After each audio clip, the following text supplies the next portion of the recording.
आज के इस लेक्चर में हम बात करेंगे 10th के इलेक्ट्रिसिटी चैप्टर्स के ओम्स लॉ के बारे में। ओम्स लॉ की हम करेंगे एक्सपेरिमेंटल वेरिफिकेशन, हम पढ़ेंगे रेजिस्टेंस के बारे में, हम जानेंगे रेजिस्टेंस किन किन फैक्टर्स के ऊपर डिपेंड करती है, यानी फैक्टर्स अफेक्टिंग रेजिस्टेंस, हम बात करेंगे रेजिस्टिविटी की। तो फिर स्वागत है आपका आपके इस चैनल अनुनय एकेडमी पर। मेरा नाम अनुनय शर्मा। आइए शुरू करते हैं ओम्स लॉ से। ओम्स लॉ यह कहता है कि current flowing through a conductor, so current की वैल्यू, करंट का सिंबल क्या होता है? आई, तो मैं आई लिख लेता हूं।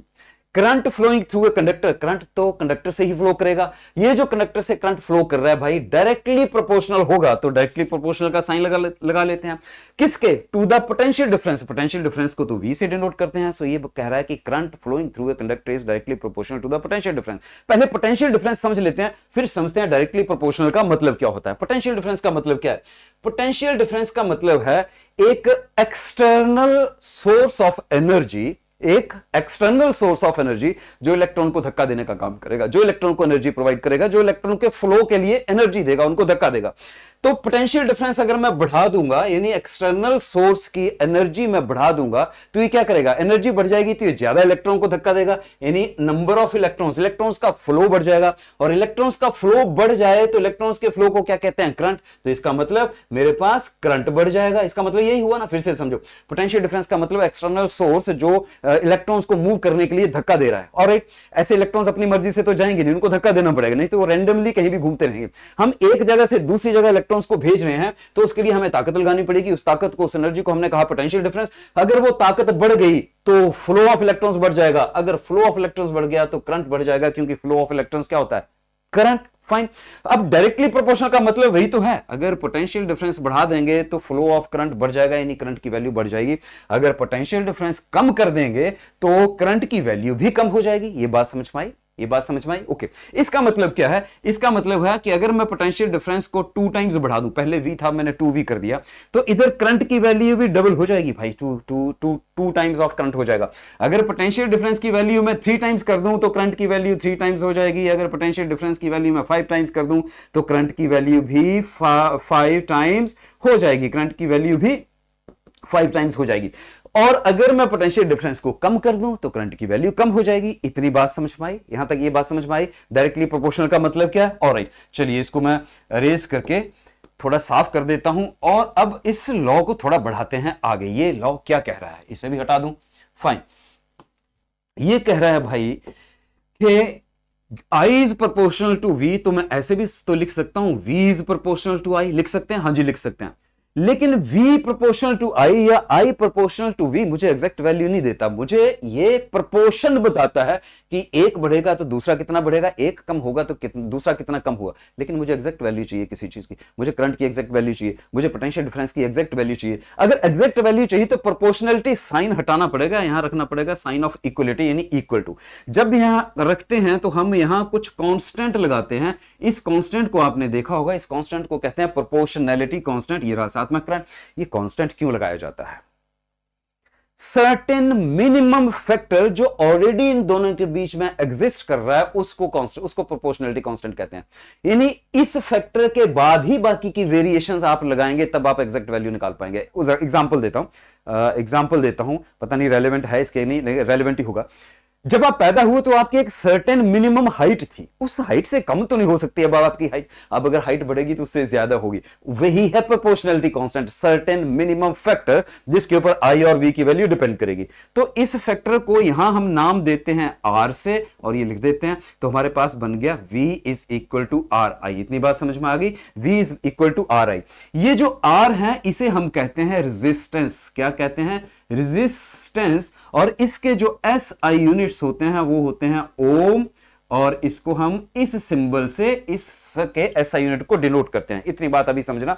रेजिस्टेंस में डिटेल में अभी थोड़ी देर में बात कर रहे हैं, अभी हम ओम्स लॉ के ऊपर ही रहते हैं। अच्छा, यहां से क्या मैं ये लिख सकता हूं कि V upon I is equal to R? ये है बहुत इंपॉर्टेंट, वेरी वेरी इंपॉर्टेंट। क्यों very very important? Exactly Ohm's law ये है, एग्जैक्टली ओम्स लॉ ये है कि V upon I is equal to R। क्या मतलब है इसका? आइए समझते हैं। इसका मतलब है, यहां मैं लिख लेता हूं V upon I is equal to R का मतलब है आप एक सर्किट बनाओ, क्या बनाओ, एक सर्किट बनाओ, उसमें एक रेजिस्टेंस लगाओ, फिक्स्ड अमाउंट की रेजिस्टेंस लगाओ। चलो समझ लेते हैं, हमने एक रेजिस्टेंस लगाई, उसको मैंने वैल्यू दे दी 3 ओम, 3 ओम की मैंने एक रेजिस्टेंस लगाई। ये आर है क्या, कांस्टेंट है ना, इसलिए हमने रेजिस्टेंस की एक कांस्टेंट फिक्स वैल्यू रख ली 3 ओम।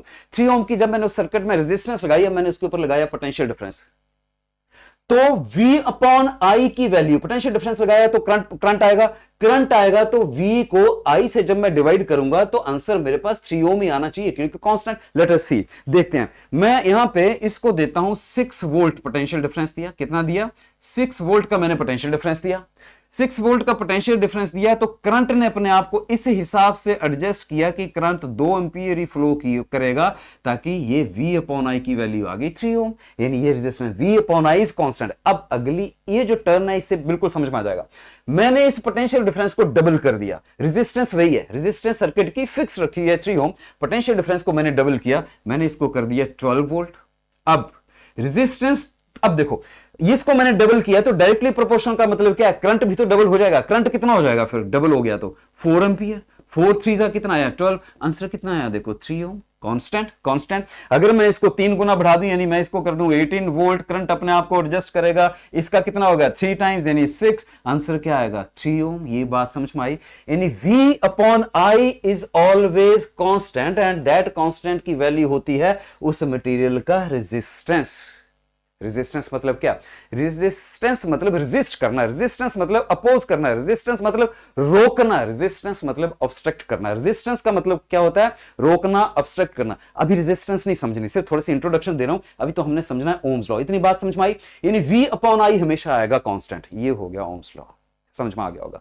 अब चलते हैं एक्सपेरिमेंटल वेरिफिकेशन पर, और मैं आपको बताऊं बहुत आसान है, चलिए समझते हैं।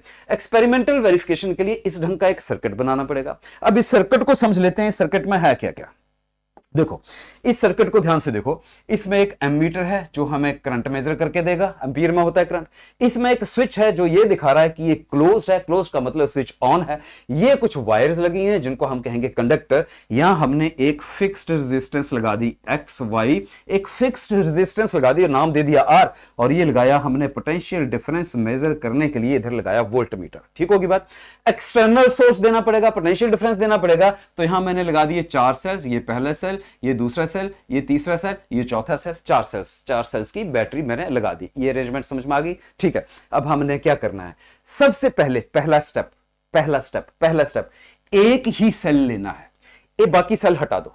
एक सेल को इस सर्किट में कनेक्ट किया, जब मैंने इस एक सेल को सर्किट में कनेक्ट किया तो पोटेंशियल डिफरेंस से मैंने उसकी कुछ रीडिंग नोट की। लेट अस से वो रीडिंग आ गई V1, पोटेंशियल डिफरेंस दिखाएगा ना, जितनी इसकी वैल्यू होगी उतनी यहां रीडिंग आएगी। जब ये पोटेंशियल डिफरेंस इसको दिया एक सेल का तो कुछ करंट जनरेट होगा। लेटर से करंट की वैल्यू आ गई I1, और हमारे पास क्या है, हमारे पास है V upon I is constant, that is R, that कितनी आनी चाहिए वैल्यू उसकी, कांस्टेंट। ओके, तो मैंने क्या किया, V अपॉन आई कर लिया। जब मैं इनको नोट कर ली, V1 की रीडिंग अलग नोट कर ली, I की अलग नोट कर ली, फिर तीसरे इसमें V को I से डिवाइड कर दिया, जो भी आया आंसर लेटर से वो आया R। ये बात समझ में आई, पहले सेल। फिर मैंने इन दो सेल्स को इकट्ठा किया। अब पोटेंशियल डिफरेंस बढ़ गया क्योंकि अब 2 सेल्स हो गए।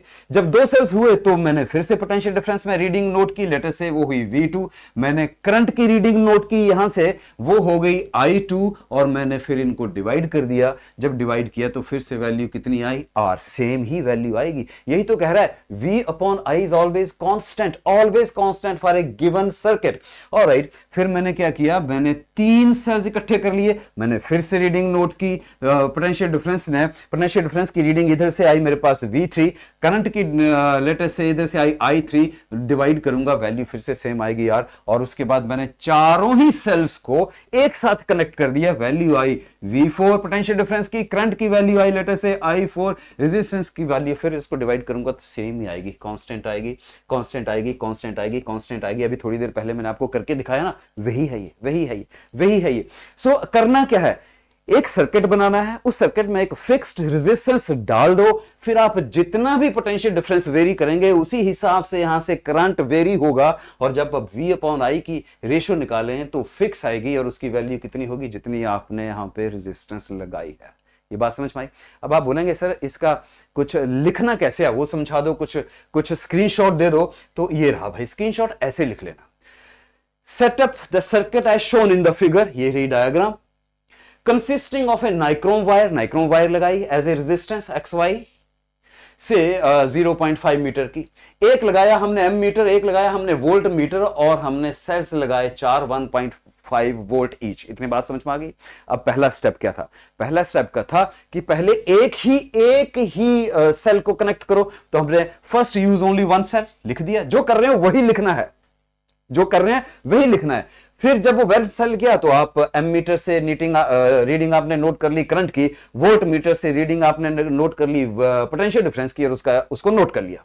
फिर आपने 2 सेल लगाए, फिर रीडिंग नोट की पोटेंशियल डिफरेंस की, करंट की, फिर 3 लगाए, फिर 4 लगाए, या फिर आपने सीधा ही लिख दिया repeat the above steps using 3 cells and then 4 cells in the circuit separately, और फिर इनको निकालो। फिर क्या किया? Calculate the ratio of V upon I, यानी हमने V अपॉन I की रेशियो निकाल लो, और V और I का उसके बाद ग्राफ बना लो। तो हमने यहां रखा V, यहां रखा I, ये जो वैल्यू हमने यहां से नोट की, यहां रखा V, यहां रखा I, ऐसे समझ लो ये रहा V, ये रहा I। जब आपने पहली रीडिंग जो नोट की थी V1, जो मैंने आपको बताया था, वो रखा इधर V1 अपॉन I1, ओके।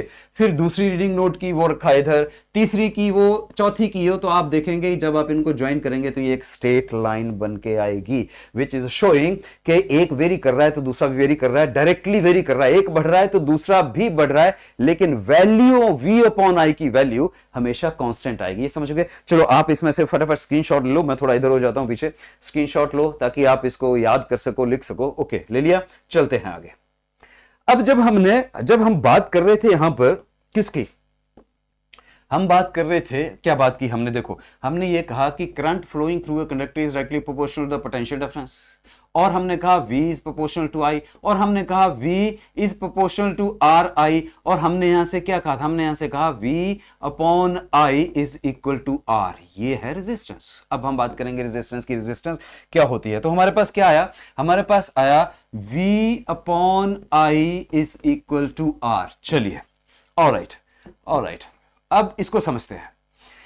ये रेजिस्टेंस क्या है पहले तो वो समझते हैं। ये है रेजिस्टेंस, और ये क्या होती है? ये होती है कांस्टेंट। सो ओम्स लॉ तो हम समझ चुके, अब ये कांस्टेंट, ये रेजिस्टेंस, ये क्या होता है और क्यों होता है वो समझते हैं। रेजिस्टेंस मतलब रेजिस्ट करना, रुकावट डालना। ये जो रेजिस्टेंस है ये इलेक्ट्रॉन के फ्लो को रोकती है। रेजिस्टेंस मतलब अपोज करना, रोकना। रेजिस्टेंस मतलब रुकावट डालना। ओके, ये रुकावट डालती क्यों है? कोई भी कंडक्टर डालता क्यों है? आइए ये समझते हैं। लेट अस से मेरे पास ये एक कंडक्टर है, ये कंडक्टर है, इस कंडक्टर में इलेक्ट्रॉन्स हैं। ये जो इलेक्ट्रॉन्स हैं इस कंडक्टर में रैंडमली कोई इधर घूम रहा है, कोई इधर घूम रहा है, कोई इलेक्ट्रॉन कहीं और घूम रहा है रैंडमली। इनकी मूवमेंट क्या है? रैंडम। कब? जब इनमें से करंट पास नहीं हो रहा है, यानी जब इनमें पोटेंशियल डिफरेंस नहीं लगाया है। लेकिन अगर इस कंडक्टर को मैं पोटेंशियल डिफरेंस लगा दूं तो क्या होगा वो देखते हैं। ये कंडक्टर मैंने रखा यहां, और इसमें मैंने लगा दिया पोटेंशियल डिफरेंस, यहां नेगेटिव यहां पॉजिटिव। पोटेंशियल डिफरेंस मतलब नेगेटिव एंड पॉजिटिव टर्मिनल होते हैं। बैटरी से कनेक्ट कर दिया तो बैटरी के नेगेटिव टर्मिनल इधर कनेक्ट किया, पॉजिटिव टर्मिनल इधर कनेक्ट किया, तो होगा क्या? तो ये जो इलेक्ट्रॉन्स हैं जो यूं ही अपनी मर्जी से कहीं भी घूम रहे थे, अब ये इलेक्ट्रॉन्स नेगेटिव से पॉजिटिव की तरफ जाएंगे, नेगेटिव टर्मिनल से पॉजिटिव की तरफ भागना शुरू करेंगे उस ताकत से जो पोटेंशियल डिफरेंस ने इनको दी है।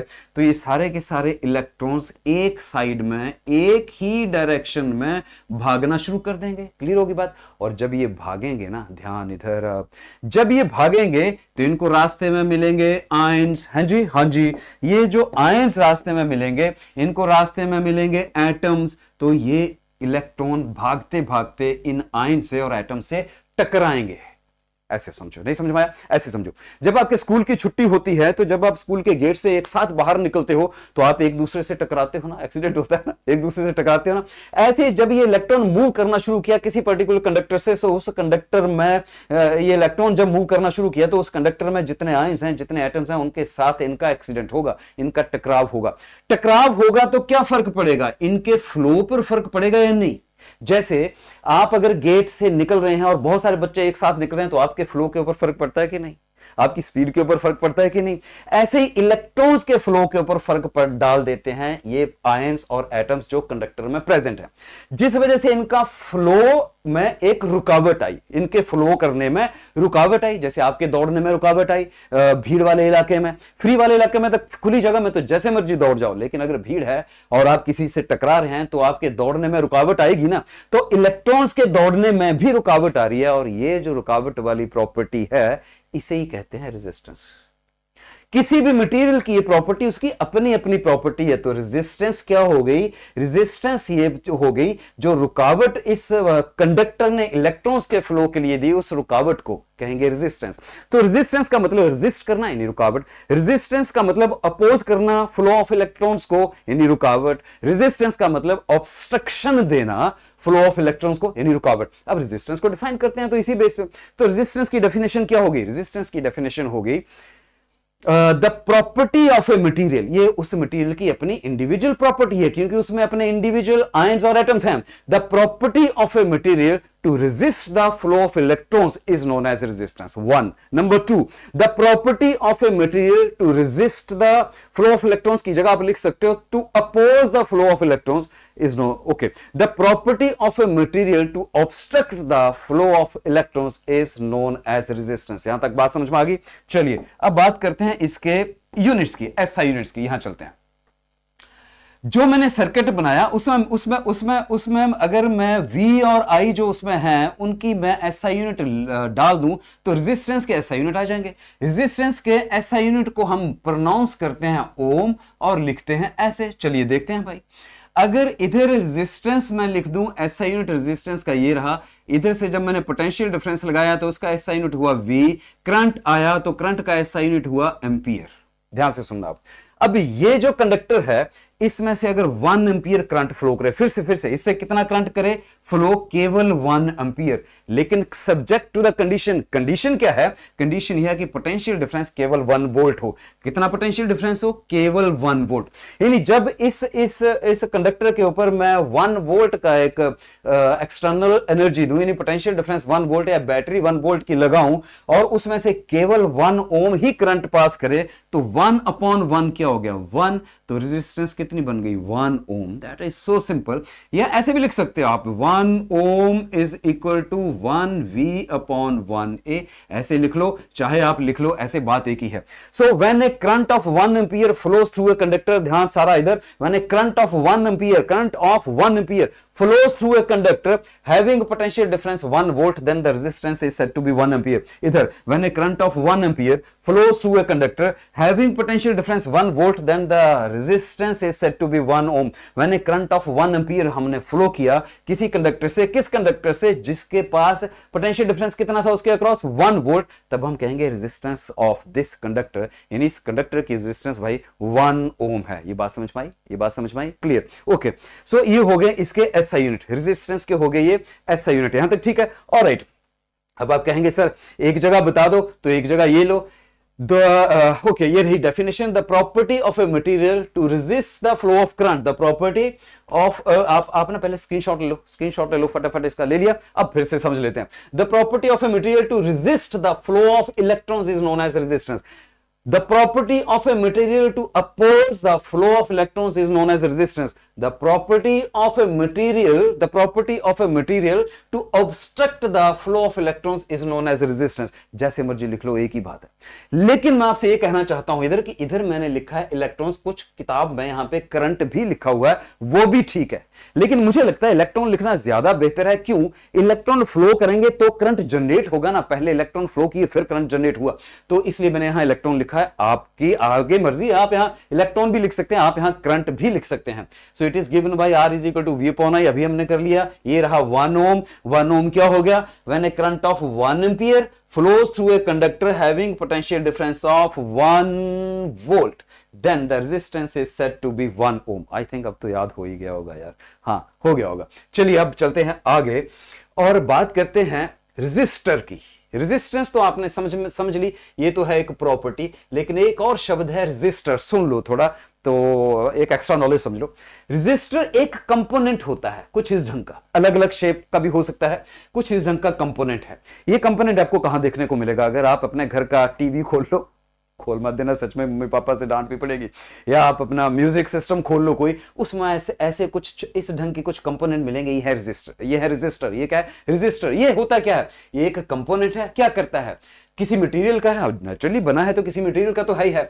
Having a resistance of desired value, इसको हम डिजायर्ड वैल्यू की रेजिस्टेंस के साथ बनाते हैं। जैसे लेटर से इसकी रेजिस्टेंस 1 ओम है, इसकी रेजिस्टेंस लेटर से 2 ओम है, इसकी रेजिस्टेंस 3 ओम है। ऐसे जितनी रेजिस्टेंस आपको किसी पर्टिकुलर सर्किट के लिए चाहिए ना, उतने ही रेजिस्टेंस का जो कंपोनेंट बनाया जाता है उसे कहते हैं रेजिस्टर। काम क्या करता है?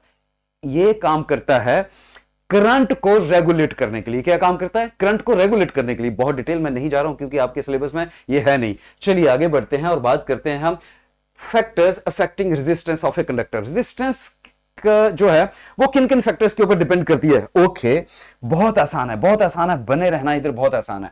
ये रही resistance. Resistance is directly proportional to the length of the conductor.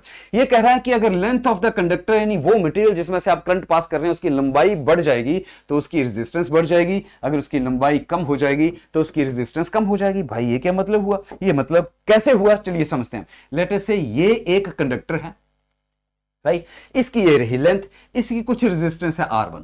अब जब इसमें से ये इलेक्ट्रॉन जा रहे हैं तो इसमें प्रेजेंट आयंस और एटम्स से टकरा रहे हैं। सो ये यहां से यहां तक गए, कहानी खत्म हो गई। लेकिन अगर ये हो गया लंबा, यानी आपने लेंथ बढ़ा दी। क्या बढ़ा दी? लेंथ बढ़ा दी कंडक्टर की। तो अब जो ये इलेक्ट्रॉन जा रहा है ना, ये जो इलेक्ट्रॉन मूव कर रहा है, ये पहले तो यही इसकी कहानी खत्म हो जाती, एक्सीडेंट होना खत्म हो जाते, रुकावट खत्म होगी। लेकिन इसको अब और लंबे रास्ते तक रुकावट मिल रही है। रास्ता लंबा हो गया, रुकावट ज्यादा मिलेगी, ज्यादा देर तक मिलेगी, इसलिए रेजिस्टेंस बढ़ जाएगी। जितनी ज्यादा रुकावट, जितनी देर के लिए रुकावट, उतनी रेजिस्टेंस ज्यादा, यानी लेंथ बढ़ जाएगी तो रेजिस्टेंस बढ़ जाएगी। ये बात समझ में आ गई? और ऑलराइट, ये जो रेजिस्टेंस है ये inversely proportional to the area of cross section. Area of cross section का inversely proportional. Area of cross section क्या होता है पहले वो समझ लेते हैं। ये एरिया, ये लेट अस से इसका रेडियस r है तो इसका एरिया ऑफ क्रॉस सेक्शन क्या हो गया? पाई r स्क्वायर। ये जो एरिया है ये जितना बड़ा होगा, यानी जितना एरिया बढ़ जाएगा जितना एरिया बढ़ जाएगा उतनी रेजिस्टेंस कम हो जाएगी। इनवर्सली प्रोपोर्शनल का मतलब क्या होता है भाई? इनवर्सली प्रोपोर्शनल का मतलब होता है उल्टा। एक बढ़ेगा तो दूसरा कम हो जाएगा, एक कम होगा तो दूसरा बढ़ जाएगा। अगर ये एरिया कम हो जाए तो ये रेजिस्टेंस बढ़ जाएगी। अब सवाल है क्यों? आइए इधर ही देखते हैं। ये एक एरिया ऑफ क्रॉस सेक्शन है। इसी वायर को, सेम लेंथ की वायर को मैंने बड़ा कर दिया, ये कर दिया बड़ा, इसका एरिया बढ़ा दिया। अब इसको समझते हैं आपके स्कूल के गेट से। आपका गेट जितना भी है अभी स्कूल का, जब उसमें से आप सारे बच्चे छुट्टी में निकलते हैं तो आप एक दूसरे से टकराते हैं।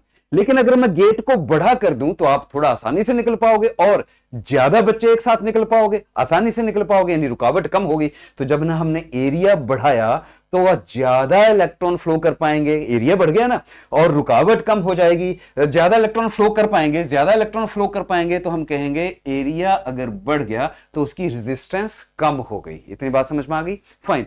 ये पहला फैक्टर, ये दूसरा फैक्टर।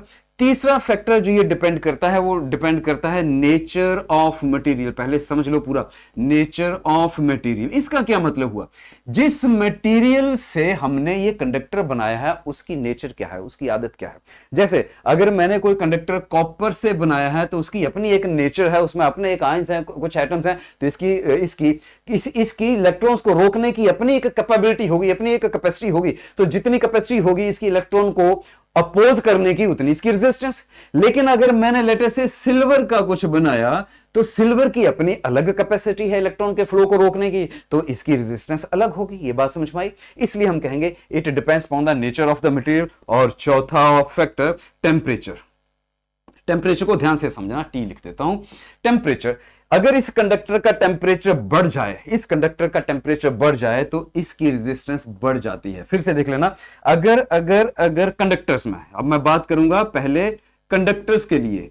कंडक्टर्स में अगर टेम्परेचर बढ़ जाता है तो रेजिस्टेंस बढ़ जाती है, अगर टेम्परेचर कम हो जाएगा तो रेजिस्टेंस कम हो जाएगी। किसमें? कंडक्टर्स में।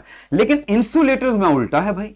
इंसुलेटर्स में अगर टेम्परेचर बढ़ जाएगा तो उसकी इंसुलेटर की रेजिस्टेंस हो जाती है कम, यानी टेम्परेचर बढ़ा तो रेजिस्टेंस कम इंसुलेटर में। कंडक्टर्स में टेम्परेचर इस कंडक्टर का अगर बढ़ जाएगा, हीट हो जाएगा, तो वो और ज्यादा रेजिस्टेंस देगा। इतनी बात याद रहेगी। ओके, अब आते हैं इधर। चलिए, ये मैं मिटा रहा हूं, मिटा दूं? नोट करना है? कर लो, फिर मैं इधर आ रहा हूं। चलिए, ओके, अब यहां थोड़ा इस बात को समझते हैं, ये बात क्या कह रहा है। फाइन, समझ में तो आपको आ ही रहा होगा अच्छे से, आई एम श्योर।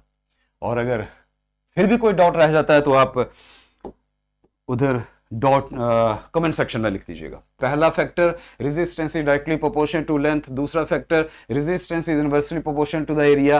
क्या मैं इन दोनों को कंबाइन करके नहीं लिख सकता हूं? Resistance is directly proportional to the length and inversely proportional to the area. मैंने लिख दी इन दोनों चीजों को कंबाइन करके। अब फिर वही बात, मुझे ये प्रोपोर्शनलिटी साइन हटाना है तो इधर लगाना पड़ेगा इज इक्वल टू, और इधर लिखना पड़ेगा कोई कांस्टेंट, फिर आएगा L अपॉन A। ये क्यों लिखते हैं ये मैंने आपसे अभी थोड़ी देर पहले आपको बताया है। फाइन, इस केस में रेजिस्टेंस R कांस्टेंट होता है रो, ऐसे लिखते हैं उसको, RHO रो। ये रहा L, ये रहा A। ये बन गया मेरे पास फाइनल फार्मूला रेजिस्टेंस का। और की रेजिस्टेंस क्या आ गई मेरे पास? रेजिस्टेंस मेरे पास आ गई R is equal to rho L upon A। यहां तक ठीक है बात।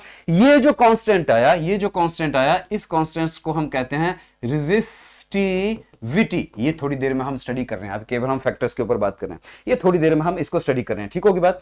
अब आते हैं इधर से भाई, हमें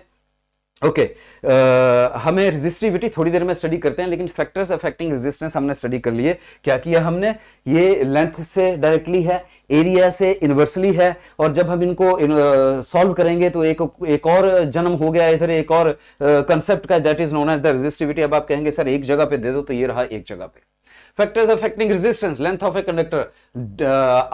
Resistance is directly proportional to the length of a conductor. एक बात होगी, resistance is inversely proportional to the area of cross section. ये दूसरी बात होगी। Resistance is depends on the nature of the material and it also depends upon the temperature। ये सारी बातें मैंने आपके साथ डिस्कस कर ली हैं, आप ले लो इसका स्क्रीनशॉट। ये रहा formula R is equal to rho L upon A। यहां तक पहुंच गए थे। ओके, अब बढ़ते हैं आगे और अगली चीज की बात करते हैं, वो है रेजिस्टिविटी। जब हम यहां पहुंचे तो हमारे पास क्या आया था?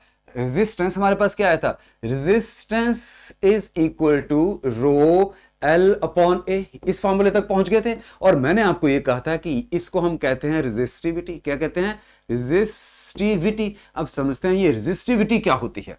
चलिए, यहां से मैं पहले रेजिस्टिविटी निकाल ही लेता हूं। रेजिस्टिविटी कितनी आ जाएगी? A इधर आ जाएगा, R के साथ इधर A, और इधर आ गया L। ये हो गया रेजिस्टिविटी। Fine, okay. ये रेजिस्टिविटी होती क्या है पहले ये समझते हैं। देखो, रेजिस्टिविटी समझने के लिए मैंने ये एक क्यूब बनाया, ये बात समझ में आ गई। इस क्यूब की कुछ खास बात है, दो कंडीशंस हैं, दोनों कंडीशन समझ लेना। इस क्यूब की हर लेंथ 1 मीटर है, ये भी 1 मीटर है, ये भी 1 मीटर है, ये भी 1 मीटर है, ये भी 1 मीटर है। ये किसका क्यूब बनाया? उस मटेरियल का जिसकी मुझे रेजिस्टिविटी पता करनी है। किसका? उस मटेरियल का जिसकी मुझे रेजिस्टिविटी पता करनी है, उसका एक क्यूब बनाओ। कैसा क्यूब बनाओ? जिसकी हर साइड 1 मीटर हो, ईच साइड 1 मीटर। अब करना क्या है? इसमें से करंट पास करना है भाई। ये किया, इसमें से करंट पास आई। इसमें से जो करंट पास करना, उसकी कंडीशन है कि जिस फेज से, इसके फेजेस है ना क्यूब के, जिस फेज से ये करंट पास किया, अपोजिट फेज से होता हुआ गुजरे, यानी अपोजिट फेज के परपेंडिकुलर होकर ये जाए। दो कंडीशंस। जिस मटेरियल की मुझे रेजिस्टिविटी पता करनी है, उसका एक क्यूब बनाओ। कौन सा क्यूब? जिसकी हर साइड कितनी हो? 1 मीटर ईच। फिर उसमें से करंट पास करो। कैसे पास करो? कि जिस फेज में से आपने करंट को एंटर किया, उसके अपोजिट फेज के करंट परपेंडिकुलर हो, इस ढंग से पास करो। जब हम इसमें से करंट पास करेंगे भाई, तो ये मटेरियल कुछ रेजिस्टेंस ऑफर करेगा। किसी भी कंडक्टर से अगर हम करंट पास करते हैं तो उसकी एक रेजिस्टेंस होती है ना, जो कि अभी पड़ी, हाँ जी, तो ये रेजिस्टेंस ऑफर करेगा। ये जितनी रेजिस्टेंस ऑफर करेगा उसे ही कहते हैं रेजिस्टिविटी। बात समझ में आई?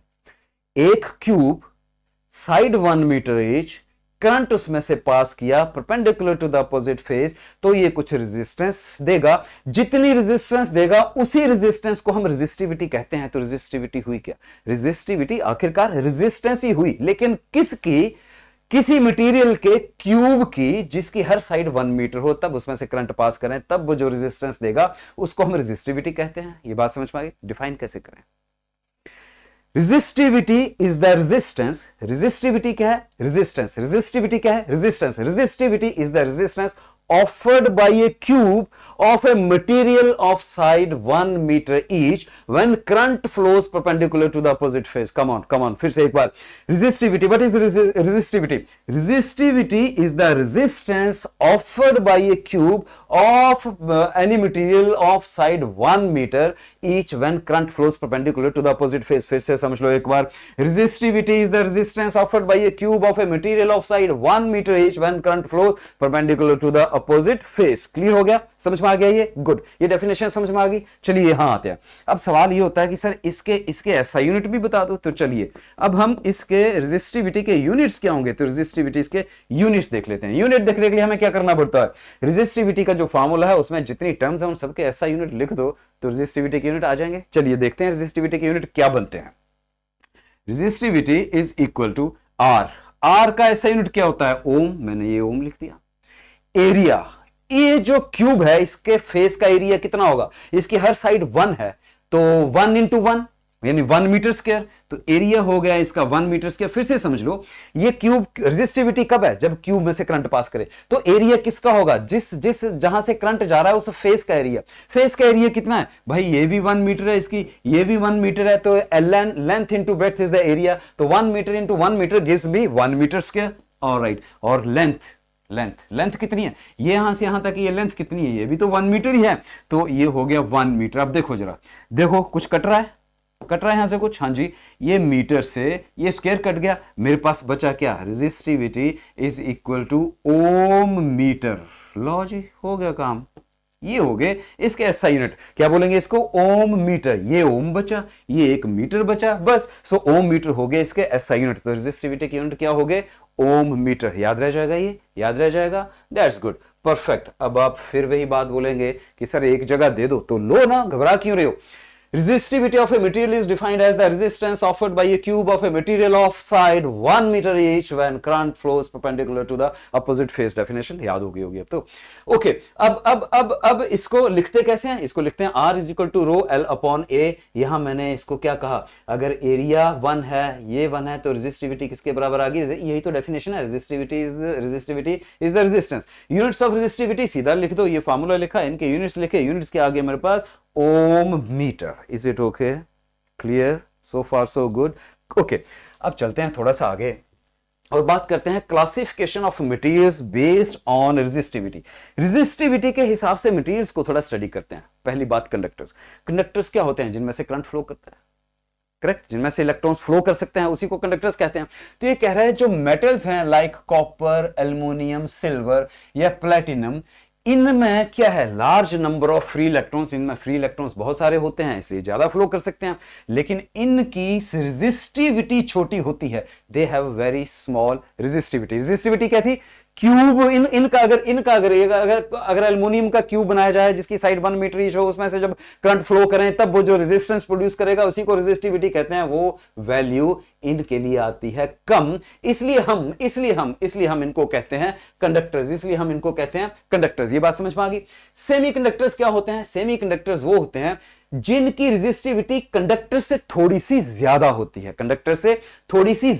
है। क्यों? They have less free electrons, alright, high resistivity as compare to the conductors. Conductor से इनकी रेजिस्टिविटी थोड़ी ज्यादा होती है, इसलिए इसको हम बोल देते हैं सेमीकंडक्टर्स। इंसुलेटर्स क्या होते हैं? They have negligible free electrons हैं, पहली बात, और रेजिस्टिविटी इनकी हाईएस्ट है, इनमें से इलेक्ट्रॉन्स फ्लो कर ही नहीं पाता, इसलिए ऐसे सब्सटेंस को रेजिस्टिविटी के बेस पे हम बोल देंगे इंसुलेटर्स हैं। सुपर कंडक्टर्स क्या होते हैं? एक ऐसा टेंपरेचर है, अगर कंडक्टर का टेंपरेचर उस डिग्री से नीचे चला जाए then their resistivity becomes zero. यानी रेजिस्टिविटी क्या होती है?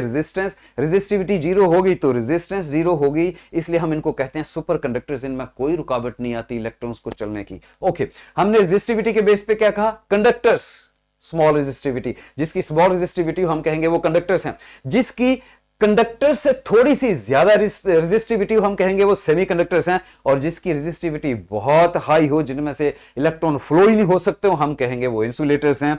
और सुपर कंडक्टर्स एक सर्टेन टेम्परेचर के बाद, एक सर्टेन मिनिमम टेम्परेचर के बाद के नीचे, एक सर्टेन टेम्परेचर के नीचे रेजिस्टिविटी कुछ मटेरियल्स की एब्सोल्युटली जीरो हो जाती है, तो हम ऐसे मटेरियल्स को कहते हैं सुपर कंडक्टर्स। अब ध्यान देना, silver is the best conductor of electricity. जितने भी अभी तक हम मेटल जिनके जरिए हम इलेक्ट्रिसिटी आगे ट्रांसफर करते हैं, ये देखा गया कि silver best conductor of electricity है। कंडक्टर से ये जो कंडक्टर्स हैं, इन सब ये जो कंडक्टर्स हैं इधर, इनमें से अगर मैंने देखना हो बेस्ट कंडक्टर कौन सी मेटल है, तो मैं कहूंगा सिल्वर। चाहे वो कॉपर हो, एल्यूमिनियम हो या सिल्वर हो, इनको मैंने कंपेयर करना है तो मैं कहूंगा silver is the best conductor of electricity. क्यों? क्योंकि इस resistivity is least, in metals में इसकी रेजिस्टिविटी सबसे कम है। यानी जिसकी रेजिस्टिविटी बढ़ती चली जाएगी वो उतना बैड कंडक्टर की तरफ चलता चला जाएगा, जिसकी रेजिस्टिविटी कम होती जाएगी वो उतना गुड कंडक्टर की तरफ चलता चला जाएगा। क्लियर हो गया? ऑलराइट जी, अब लीजिए ये specific use of some conducting materials. Tungsten मालूम ही आपको कहां यूज होता है, फिर भी थोड़ा सा रिवीजन कर लेते हैं।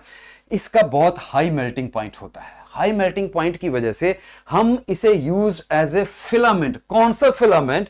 इन बल्ब्स, इलेक्ट्रिक बल्ब्स में इसको फिलामेंट की तरह लगाया जाता है। क्यों? इसमें रेजिस्टेंस तो है, इसका हाई मेल्टिंग पॉइंट बहुत ज्यादा है। तो जब इसमें से करंट फ्लो करता है तो इसमें हीट जनरेट होती है, तो ये इतना हाई टेम्परेचर अचीव होता नहीं है, जिसकी वजह से वो मेल्ट नहीं होता। तो जैसे उसमें से इलेक्ट्रिक करंट जाता है तो हीट होने की वजह से वो रोशनी देता है, इसलिए हम लाइट बल्ब्स में इसको यूज करते हैं।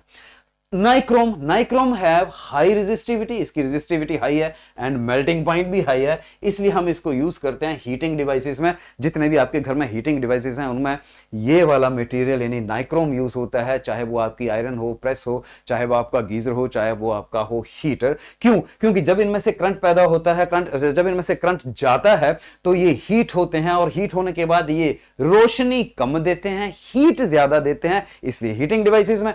इसमें क्या था? टंगस्टन में ये रोशनी ज्यादा देता है, हीट कम देगा, इसलिए इसको हम इलेक्ट्रिक बल्ब में, और नाइक्रोम का उल्टा है, ये हीट ज्यादा देगा, रोशनी कम देगा, इसलिए हीटिंग डिवाइसेस में यूज कर लेते हैं भाई। ये रहा हमारे पास, देखो कांस्टेंट एंड मैग्नीशियम क्या होता है? इनकी मॉड्यूलेटेड रेजिस्टिविटी होती है, इसलिए इनको हम रियोस्टेट बनाने में या रेजिस्टेंसेस बनाने में, यानी जो हमने अभी देखे थे रेजिस्टर पढ़ा था ना अभी, उनको बनाने में इस मटेरियल का यूज होता है। टिन एंड लेड एलॉय, इनकी लो रेजिस्टिविटी होती है, मेल्टिंग पॉइंट भी लो होता है, इसलिए हम इसको फ्यूज वायर में यूज करते हैं। फ्यूज वायर क्या? एक सेफ्टी डिवाइस है, इसके बारे में बहुत कुछ अभी आपके सिलेबस में है नहीं, इसलिए यहीं तक मैं इसको बता रहा हूं। चलिए, आई होप आपको ये सारी चीजें समझ में आई होंगी। मेहनत डट के करना, कुछ भी इंपॉसिबल नहीं है। जय हिंद।